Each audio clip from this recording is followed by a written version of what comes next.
Good evening, visitors. Welcome to the Australian War Memorial's last post ceremony. My name is Troy Clayton, and joining us today from the Royal Australian Navy is Commander Robert Curtis. We welcome the veterans who have served, those that are still serving, and the families that love and support them. We also acknowledge the members of the RSL Services Clubs Association, RSL Victoria, and RSL Queensland who are watching the ceremony broadcast across Australia. During this evening's ceremony, wreaths will be laid at the base of the Pool of Reflection by visitors to the memorial. If you're able, please stand and join in singing the National Anthem.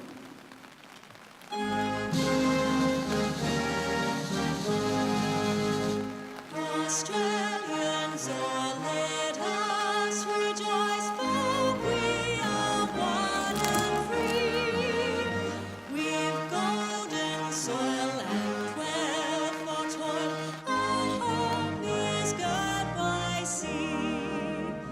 Our land abounds in nature's gifts, all beauty rich and rare.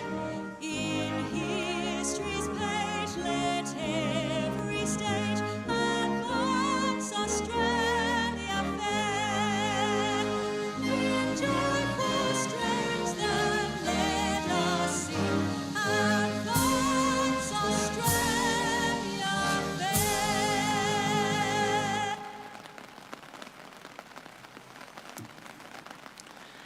The Australian War Memorial was the vision of Charles Bean, Australia's First World War official historian. Bean landed with the Australian troops on Gallipoli and stayed with them at the front through to the end of the war. The idea of this national memorial and museum came to him at Pozières, France, in the depths of the bloody fighting of 1916. Bean's idea was that this would be a place where families and friends could mourn their loved ones buried in faraway places.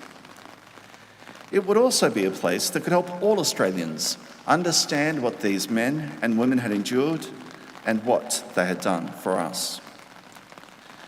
Bean's vision, to which we remain true, is best expressed as inscribed in the entrance to the memorial's galleries. Here is their spirit, in the heart of the land they loved, and here we guard the record which they themselves made. Tonight, we'll read the story behind just one of those on the Roll of Honour, which lists the names of more than 102,000 men and women who have given their lives for us in war and on operations for more than a century. But first, we present a lament, Flowers of the Forest. Wreaths or floral tributes will now be laid at the base of the Pool of Reflection.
Today, we remember and pay tribute to Private John Gardiner Thompson. John Thompson, known as Jack, was born in 1891, the eldest son of William and Agnes Coulter of Eaglehawk, Victoria. His father, who was known as Shad, was a miner and an active member of the Manchester Unity Lodge of Oddfellows, a temperance organisation. Jack and his father had a particularly close relationship. After completing his education, Jack worked for an auctions room for 6 years. He went on to work at a local drapery before quitting and taking up mining. Jack Thompson probably took up mining around the time war broke out in Europe in August 1914. He only worked at it for a short time before he left that job too, enlisting in the Australian Imperial Force. Jack underwent a period of training in Australia before he left Melbourne for active service overseas, with reinforcements to the 7th Battalion on the 7th of March 1916. Private Thompson was first sent to Egypt, where he continued training in the desert for a few weeks. He learned to take his drills seriously after being punished for passing a false message whilst engaged on night exercises. During this period, he was transferred to the 5th Pioneer Battalion. Private Thompson's battalion was sent to France in June of 1916. Shortly after its arrival, it entered into the front line near the French village of Fromelles. On the 19th of July 1916, infantry battalions of the 5th Division took part in a disastrous operation against German positions, suffering the largest amount of casualties by a single Australian division in a 24-hour period. The 5th Pioneer Battalion remained close to the action, but not part of it. Instead, they entered the battlefield once the operation was over, conducting salvage work, repairing trenches, and burying the dead. After spending some time in the north, recovering its strength, the 5th Australian Battalion returned to the Somme later in the year. By late 1916, the 5th Pioneer Battalion was in the front line near the French village of Longueval. Winter had set in, and constant rain made the trenches a muddy morass. The pioneers, charged with the construction and maintenance of trenches and roads, became demoralised as everything they did was hampered or even destroyed by the sucking mud. The battalion's war diary records that the men feel that they are working for no purpose and get very exhausted. On the 26th of November, Private Jack Thompson was with his company, digging a sap from the front line of the trenches to the second line. A man nearby, Digger Punch, later described how there was a hiss and a roar, and a shell had caught 3 of our brave mates, which killed them instantaneously. Private Jack Thompson, Private Ike Cocking and Private Tom Nugent were killed, whilst the 4th man was wounded in the blast. Their bodies were recovered from the battlefield and buried nearby. A friend of Jack's from Bendigo, who was also in the 5th Pioneers, wrote, "I was with Tom when he and Jack Thompson fell. It was a great loss to me, but they died without pain and they had a good burial, everything possible being done for them." Today, the 3 men lie side by side in the AIF burial ground at Grass Lane, Fleur.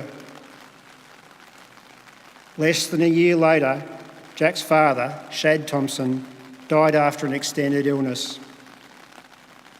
The Bendigo Independent noted that Shad left a widow and a grown-up family, the eldest son having been killed in France, which also helped to hasten his death, as he was greatly attached to his eldest boy. Jack Thompson was 24 years old. His name is listed on the Roll of Honour on my right amongst almost 62,000 Australians who died while serving in the First World War. His photograph is displayed today beside the pool of reflection. This is but one of the many stories of service and sacrifice told here at the Australian War Memorial.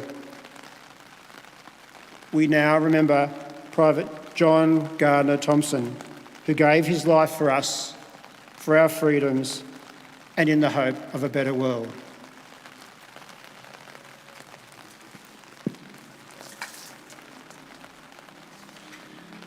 Please stand for the reading of the Ode and the sounding of the last post.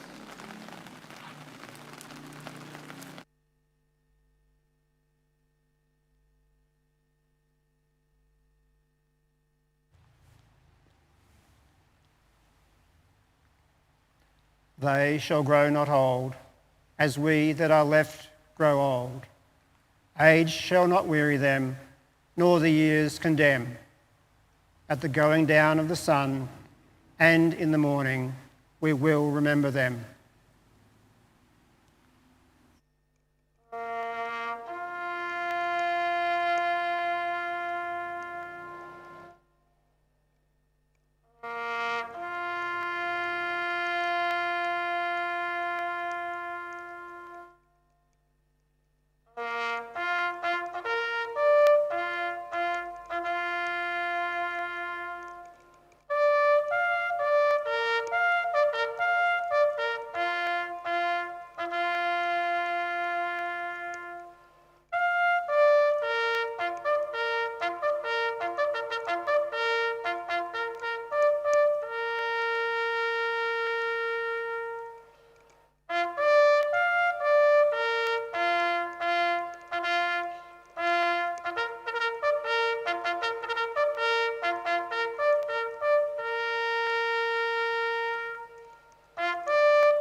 Lest we forget. Lest we forget.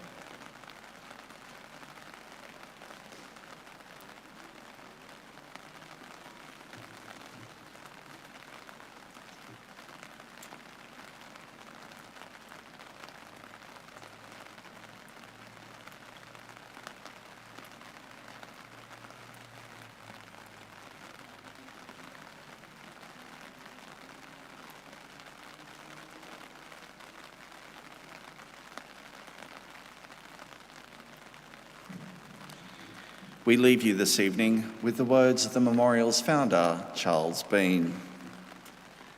Many a man lying out there at Poziere or in the low Scrubba with his poor, tired senses barely working through the fever of his brain, has thought in his last moments, well, it's over. But in Australia, they will be proud of this. Ladies and gentlemen, girls and boys, that concludes the last post ceremony. We'd like to thank you for visiting the Australian War Memorial. Wish you all a very good evening. Thank you.